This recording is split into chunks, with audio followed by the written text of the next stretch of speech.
Welcome to Luca and Miguel. Enjoy the video. You start now, confirm Docker is running, Composer is available, and your Laravel code sits in a project folder.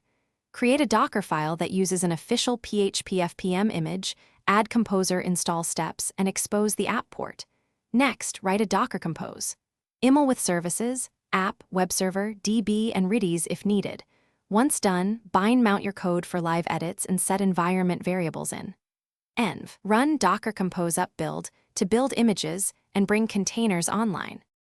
You now wire the core. Connect services on a user-defined network so containers resolve each other by service name.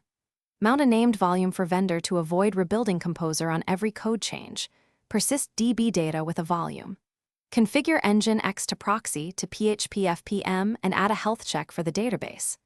Once done, run Artisan key, generate inside the app container, migrate with PHP Artisan migrate, and seed if required. Make sure to tune PHP FPM workers and timeout. You finish by optimizing and deploying.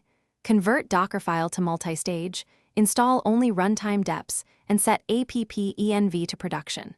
Push images to a registry, then deploy to your host or orchestrator.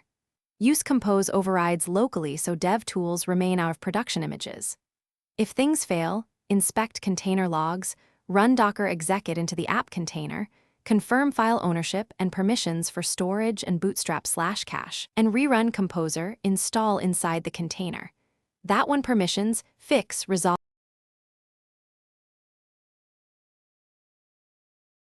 Thanks for watching and please subscribe.